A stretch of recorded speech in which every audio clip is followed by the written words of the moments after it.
ವೀಕ್ಷಕರೇ, 2-3 ದಿನದಿಂದ ನೀವು ಸುದ್ದಿ ಮಾಧ್ಯಮಗಳಲ್ಲಿ ನೋಡ್ತಾನೆ ಇದ್ದೀರಿ.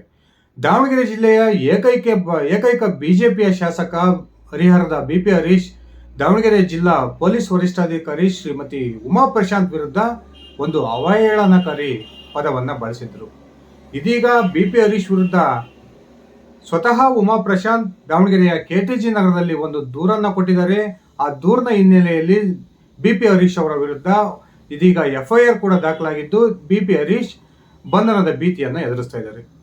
ಬನ್ನಿ ಸ್ನೇಹಿತರೆ, ನಿಜಕ್ಕೂ ಕೂಡ ಈ ಪ್ರಕರಣ ಏನು, ಬಿಜೆಪಿಯ ಶಾಸಕನ ಬಂಧನದ ಭೀತಿಗೆ ಕಾರಣ ಏನು ತಿಳ್ಕೊಂಡು ಬರೋಣ. ಅದಕ್ಕಿಂತ ಮುಂಚೆ ನೀವು ನನ್ನ ಇಟ್ಗೆ ಎಂಬಂತ ಯೂಟ್ಯೂಬ್ ಚಾನಲ್ಗೆ ಸಬ್ಸ್ಕ್ರೈಬ್ ಮಾಡ್ಕೊಂಡಿಲ್ಲ ಅಂದರೆ ದಯವಿಟ್ಟು ಸಬ್ಸ್ಕ್ರೈಬ್ ಮಾಡಿಕೊಂಡು ಬೆಲ್ ಬಟನ್ನ ಕ್ಲಿಕ್ ಮಾಡಿ. ನಾನು ಕೊಡ್ತಕ್ಕಂಥ ಮಾಹಿತಿ ನಿಮ್ಗೆ ಇಷ್ಟ ಆಗಿದ್ರೆ ಈ ವಿಡಿಯೋಗೆ ಲೈಕ್ ಮಾಡಿ, ಶೇರ್ ಮಾಡಿ, ಕಮೆಂಟ್ ಮಾಡಿ. ವೀಕ್ಷಕರೇ, ದಾವಣಗೆರೆ ಜಿಲ್ಲೆಯ ಏಕೈಕ ಬಿಜೆಪಿ ಶಾಸಕ, ದಾವಣಗೆರೆ ಜಿಲ್ಲೆಯಲ್ಲಿರ್ತಕ್ಕಂಥ ಎಲ್ಲ ವಿಧಾನಸಭಾ ಕ್ಷೇತ್ರಗಳ ಪೈಕಿ ಕಳೆದ ವಿಧಾನಸಭಾ ಚುನಾವಣೆಯಲ್ಲಿ ಬಿಜೆಪಿ ಸೋತ್ ಸುಣ್ಣಾಗಿತ್ತು. ಆ ಸಂದರ್ಭದಲ್ಲಿ ಬಿಜೆಪಿಯಿಂದ ಆಯ್ಕೆಯಾಗಿದ್ದಂಥ ಏಕೈಕ ಶಾಸಕ ಹರಿಹರದ ಬಿಪಿ ಹರೀಶ್ ತಾನು ಈ ಬಾರಿ ಚುನಾವಣೆ ಗೆದ್ದ ದಿನದಿಂದನೂ ಕೂಡ ಒಂದಲ್ಲ ಒಂದು ರೀತಿಯ ವಿವಾದಾತ್ಮಕ ಹೇಳಿಕೆಯನ್ನು ಕೊಡೋದ್ರ ಮೂಲಕ ನಾನು ಮಾಡೋದೇ ಸರಿ, ನಾನೊಬ್ಬನೇ ಸರಿ ಇರೋದು, ಇನ್ಯಾರೂ ಸರಿ ಇಲ್ಲ ಅನ್ನೋ ಒಂದು ಮನೋಭಾವನೆಯನ್ನ ಪದೇ ಪದೇ ಈ ಹರೀಶ್ ಪ್ರದರ್ಶನ ಮಾಡ್ತಾ ಇದ್ದಾರೆ. ಒಂದ್ ಕಡೆ ಜಿಲ್ಲಾ ಉಸ್ತುವಾರಿ ಸಚಿವ ಎಸ್ ಮಲ್ಲಿಕಾರ್ಜುನ್ ವಿರುದ್ಧ ಒಂದು ಡಿಸಿ ಕಚೇರಿಯಲ್ಲಿ ನಡೆದಂತಹ ಒಂದು ಸಭೆಯಲ್ಲೂ ಕೂಡ ಏಕವಚನದಲ್ಲಿ ವಾಗ್ದಾಳಿಯನ್ನು ನಡೆಸೋದ್ರ ಮೂಲಕ ಬಿಪಿ ಹರೀಶ್ ವಿವಾದಕ್ಕೆ ಕಾರಣ ಆಗಿದ್ರು. ಇತ್ತೀಚೆಗೆ ದಾವಣಗೆರೆ ಜಿಲ್ಲಾ ಪೊಲೀಸ್ ವರಿಷ್ಠಾಧಿಕಾರಿಯಾಗಿರ್ತಕ್ಕಂಥ ಶ್ರೀಮತಿ ಉಮಾ ಪ್ರಶಾಂತ್ ಅವರ ವಿರುದ್ಧ ಒಂದು ಅವಹೇಳನಕಾರಿ ಒಂದು ಪದ ಬಳಕೆಯನ್ನು ಮಾಡಿರ್ತಕ್ಕಂಥದ್ದು ಇದೀಗ ಬಹುತೇಕ ಬಿಪಿ ಹರೀಶ್ ಅವರ ಬಂಧನ ಆಗುತ್ತೆ ಅನ್ನುವ ಮಾಹಿತಿಗಳು ಲಭ್ಯ ಆಗ್ತಾ ಇದ್ದಾವೆ.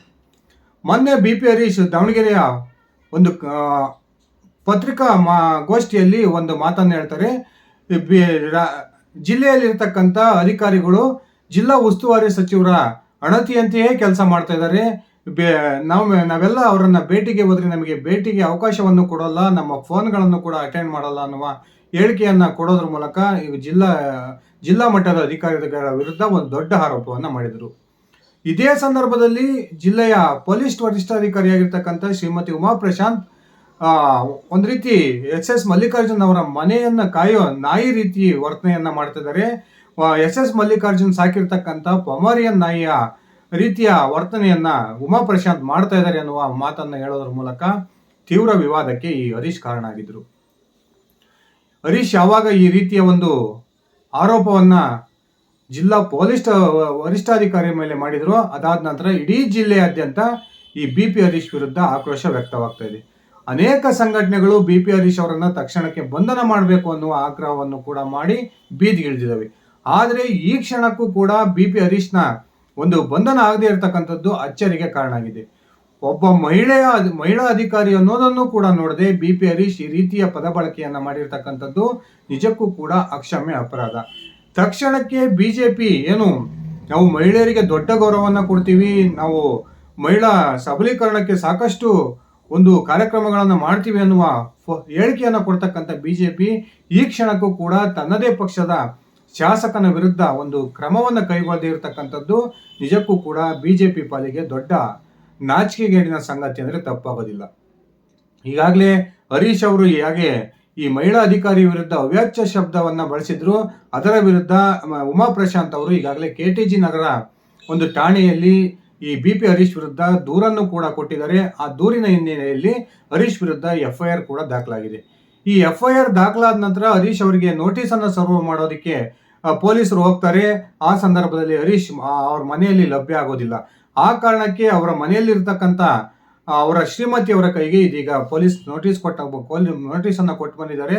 ಬಹುತೇಕ ಇವತ್ತು ಅಥವಾ ನಾಳೆಯೊಳಗೆ ಬಿಪಿ ಹರೀಶ್ ಬಂಧನ ಆಗೋ ಸಾಧ್ಯತೆಗಳಿದಾವೆ ಎನ್ನುವ ಮಾಹಿತಿಗಳು ಕೂಡ ಬರ್ತಾ ಇದಾವೆ. ಸ್ನೇಹಿತರೆ, ಇಷ್ಟೆಲ್ಲ ಬೆಳವಣಿಗೆಗಳು ಆಗ್ತಾ ಇದ್ರು ಕೂಡ ಸೌಜನ್ಯಕ್ಕಾದ್ರೂ ಹರೀಶ್ ಈ ಕ್ಷಣಕ್ಕೂ ಈ ಮಹಿಳಾ ಅಧಿಕಾರಿಯ ಒಂದು ಕ್ಷಮೆಯನ್ನ ಕೇಳದೆ ಇರತಕ್ಕಂಥದ್ದು ಈತನ ದುರಹಂಕಾರದ ವರ್ತನೆಯನ್ನ ಎತ್ತಿ ತೋರಿಸುತ್ತೆ. ಇನ್ನೊಂದು ಕಡೆ ಜಿಲ್ಲಾ ಮಟ್ಟದ ಪ್ರತಿಯೊಬ್ಬ ಅಧಿಕಾರಿಗೂ ಕೂಡ ಇದೇ ರೀತಿಯ ಪದ ಬಳಕೆಯನ್ನ ಹರೀಶ್ ಪದೇ ಪದೇ ಮಾಡ್ತಾ ಇದ್ದು ಈತನ ಬಂಧನ ಆಗಲೇಬೇಕು ಅನ್ನುವ ಆಗ್ರಹವನ್ನ ಸಾಕಷ್ಟು ಸಂಘಟನೆಗಳು ಮಾಡ್ತಾ ಇದ್ದಾವೆ. ಇದೇ ಸಂದರ್ಭದಲ್ಲಿ ಪೊಲೀಸ್ ವರಿಷ್ಠಾಧಿಕಾರಿ ಕೂಡ ಹರೀಶ್ ಅವರನ್ನ ಒದ್ದು ಒಳಗಾಕ್ಸ್ತೀನಿ ಅನ್ನುವ ಹೇಳಿಕೆಯನ್ನ ಕೊಟ್ಟಿದ್ರು.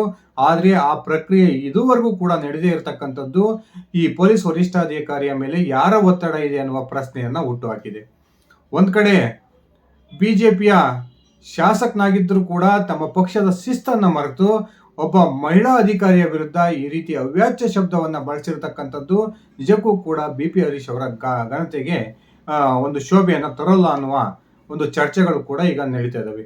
ಇನ್ನೊಂದು ಕಡೆ ರಾಜ್ಯ ಮಹಿಳಾ ಆಯೋಗಕ್ಕೆ ದೂರನ್ನ ಕೊಡೋದಕ್ಕೂ ಕೂಡ ಈಗ ಉಮಾಪ್ರಶಾಂತ್ ಯೋಚನೆಯನ್ನ ಮಾಡ್ತಾ ಇದ್ದು, ಒಂದು ವೇಳೆ ರಾಜ್ಯ ಮಹಿಳಾ ಆಯೋಗಕ್ಕೆ ಬಿ.ಪಿ. ಹರೀಶ್ ವಿರುದ್ಧ ದೂರನ್ನ ಈ ಉಮಾಪ್ರಶಾಂತ್ ಅವರು ಕೊಟ್ಟಿದ್ದೆ ಆದ್ರೆ ಆಗ ಹರೀಶ್ ಅವರ ಶಾಸಕ ಸ್ಥಾನ ಬಹುತೇಕ ಒಂದು ರದ್ದಾಗ್ತಕ್ಕಂಥ ಸಾಧ್ಯತೆಗಳಿದಾವೆ ಎನ್ನುವ ಒಂದು ಮಾತುಗಳು ಕೇಳಿ ಬರ್ತದವೆ.